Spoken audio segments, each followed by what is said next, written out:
नमस्कार प्यारे बच्चों, हमने प्लांट फिजियोलॉजी स्टार्ट कर रखी है और ये प्लांट फिजियोलॉजी का फोर्थ पार्ट रहेगा। आज हम पढ़ेंगे मेम्ब्रेन्स यानी झिल्लियाँ। आगे चल करके हम ऑस्मोसिस वगैरह पढ़ेंगे ना, तो वहाँ पर ये झिल्लियाँ काम में आएंगी। तो झिल्लियों के बारे में आपको पता होना जरूरी है। तो देखो, शुरुआत करते हैं। परमिएबल मेम्ब्रेन पारगम्य झिल्ली जो सोल्यूट और सॉल्वेंट दोनों के लिए क्या हो, पारगम्य हो।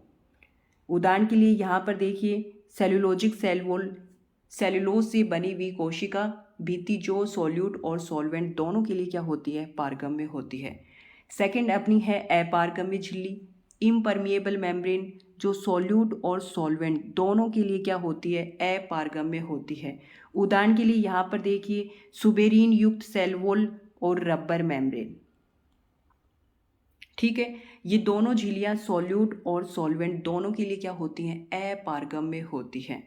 थर्ड अपनी है सेमी परमिएबल मेम्ब्रेन अर्धपारगम्य झिल्ली, ऐसी झिल्ली जो सॉल्वेंट के लिए क्या हो, पारगम्य हो। सेमी परमिएबल मेम्ब्रेन आर्टिफिशियल होती है। उदाहरण के लिए यहाँ पर देखिए, copper ferrocyanide membrane, parchment paper, got bladder, ये सारे के सारे उदाहरण किसके हैं, अर्धपारगम्य झिल्ली यानी सेमी परमिएबल मेम्ब्रेन के हैं। फोर्थ अपनी झिल्ली है सिलेक्टिवली परमिएबल मेम्ब्रेन, चयनात्मक पारगम्य झिल्ली, ऐसी झिल्ली जो जल के लिए तो पारगम्य होती है पर कुछ चयनित विलेय अणुओं के लिए भी क्या होती है, पारगम्य होती है। तो ऐसी झिल्ली क्या कहलाती है, चयनात्मक पारगम्य झिल्ली कहलाती है। यहाँ पर इसके उदाहरण देखिए, सेल मेम्ब्रेन यानी कोशिका झिल्ली, ये क्या है, एक तरीके की चयनात्मक पारगम्य झिल्ली है। दूसरा उदाहरण यहाँ पर देखिए, tonoplast membrane surrounding vacuole, vacuole रिक्तिका, रिक्तिका के चारों ओर पाई जाने वाली टोनोप्लास्ट झिल्ली चयनात्मक पारगम्य झिल्ली का क्या है, उदाहरण है। तो 4 झिल्लियाँ पढ़ ली, समझ में आ गई होगी। नहीं आई तो यहाँ पर आगे मैंने एक शॉर्ट सारणी बनाई है, उसमें आ जाएंगी। फर्स्ट कौन सी झिल्ली थी, पारगम्य झिल्ली थी ना, ये सॉल्यूट और सॉल्वेंट दोनों के लिए क्या होती हैं, पारगम्य होती हैं। सेकंड कौन सी थी, अपारगम्य झिल्ली थी जो सॉल्यूट और सॉल्वेंट दोनों के लिए क्या होती है, अपारगम्य होती है। थर्ड अपनी कौन सी थी, अर्धपारगम्य झिल्ली थी जो सॉल्वेंट के लिए क्या होती है, पारगम्य होती है, सिर्फ और सिर्फ सॉल्वेंट के लिए पारगम्य होती है। फोर्थ अपनी कौन सी थी, चयनात्मक पारगम्य झिल्ली, जल के लिए पारगम्य होती है लेकिन कुछ चयनित विलेय अणुओं के लिए भी क्या होती है, पारगम्य होती है। तो 4 झिल्लियाँ थी, अब तो बिल्कुल क्लियर हो गई होगी। ठीक है, तो आगे चलो।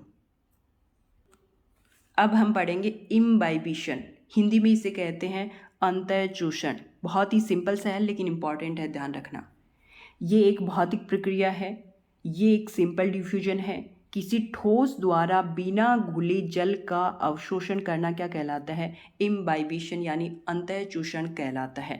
ठोस बिना घुले ही क्या करे, जल का अवशोषण कर ले, तो ये क्या कहलाता है, इम्बाइबिशन, अंतःचूषण कहलाता है। या फिर आप इसे इस तरीके से समझ सकते हैं, अंतःचूषण किसी जल प्रिय कोलाइडी पदार्थ द्वारा जल का अधिशोषण क्या, अंतःचूषण कहलाता है। प्लांट्स में प्रचुर मात्रा में कोलाइडल पदार्थ पाए जाते हैं। जो प्लांट सेल्स होती है ना, उनमें प्रचुर मात्रा में क्या पाया जाता है, कोलाइडल पदार्थ पाया जाता है, जैसे कि cellulose, pectin, hemicellulose, protein, starch आदि। ये क्या करते हैं, ये जल का अवशोषण करते हैं। सीड्स में भी प्रचुर मात्रा में कोलाइडल पदार्थ प्रेजेंट होता है। इम्बाइबेशन को यहाँ पर एक एग्जाम्पल के द्वारा समझने की कोशिश करते हैं। देखिए, ये क्या है, एक लकड़ी का टुकड़ा है और ये जल है। लकड़ी का टुकड़ा क्या है, ठोस होता है, तो ये लकड़ी का ठोस टुकड़ा बिना घुले ही जल का अवशोषण कर लेता है। तब क्या हो जाता है, लकड़ी का टुकड़ा फूल जाएगा और ये किसके कारण होता है, अंतःचूषण यानी इम्बाइबेशन के कारण होता है। आगे देखिए, अगर अगर कई जगह अगार अगार भी लिखा हुआ होता है, मिलता है हिंदी में, एक ही बात है। पैक्टिन, प्रोटीन, स्टार्च, सेलुलोज, ये सारे के सारे क्या है, कोलाइडी पदार्थ हैं। तो सबसे ज़्यादा अंतःशोषण कौन दर्शाता है, अगर अगर दर्शाता है, और सबसे कम कौन दर्शाता है, सेलुलोज दर्शाता है। यानी सबसे ज़्यादा पानी का अवशोषण कौन करता है, अगर अगर करता है, सबसे कम कौन करता है, सेलुलोज करता है। गैलेडियम और ग्रेसिलेरिया से अगर अगर प्राप्त होता है। और ग्रेसिलेरिया को रेड एल्गी भी कहा जाता है, तो ये आप ध्यान रखना। अगर अगर टिश्यू कल्चर में काम में आता है। अगर अगर अपने वेट का 90% जल क्या कर लेता है, अवशोषित कर लेता है।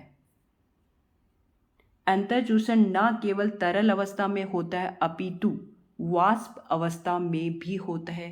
एग्जाम्पल के द्वारा समझिए, बारिश के दिनों में लकड़ी के दरवाजों, खिड़कियों, चौखटों का फूल जाना अंतःचूषण को दर्शाता है।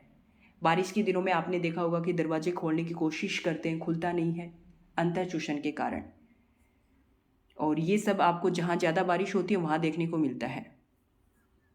अंतःचूषण के दौरान ऊष्मा उत्पन्न होती है और इसे आर्द्रक ऊष्मा यानी हीट ऑफ वेटिंग कहते हैं।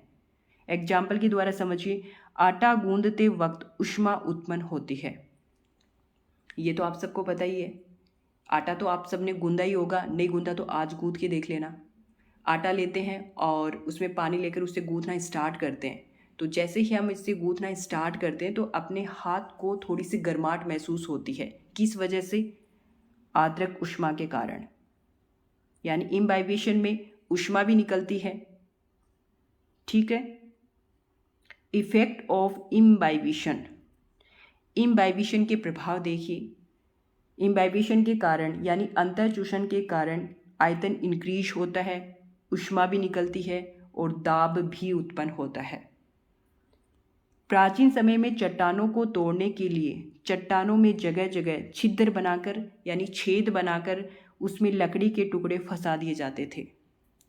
ये लकड़ी के टुकड़े वर्षा ऋतु में जल का अवशोषण करके फूल जाते थे। परिणाम स्वरूप एक विशाल दाब उत्पन्न होता है जो चट्टानों को तोड़ता है और इसी दाब को अंतःचूषण दाब कहते हैं। भाई पुराने ज़माने में चट्टानों को तोड़ने के लिए क्या किया जाता था? चट्टानों में जगह जगह कर छेद बना दिए जाते थे, उन छेद में लकड़ी के टुकड़े फंसा दिए जाते थे। जब बारिश होती थी तो ये लकड़ी के टुकड़े उस पानी को पी करके फूल जाते थे, यानी उस पानी का अवशोषण कर लेते थे, जिसकी वजह से वॉल्यूम इंक्रीज हो जाता था और एक विशाल प्रेशर लगता था और इसी दाब के कारण चट्टानें टूट जाती थी और इसी दाब को अंतःचूषण दाब कहते हैं। Signification of imbibition. अंतःचूषण का महत्व। तो क्या महत्व है देखो, ये बीजों के अंकुरण के लिए उत्तरदायी होते हैं। कौन? इम्बाइबिशन। और आगे देखिए, सीड से सीड कोट का फटना यानी बीज से बीज चोल का फटना अंतःचूषण के कारण। वर्षा ऋतु में नवनिर्मित काष्ठ का फूलना इम्बाइबिशन के कारण, अंतःचूषण के कारण।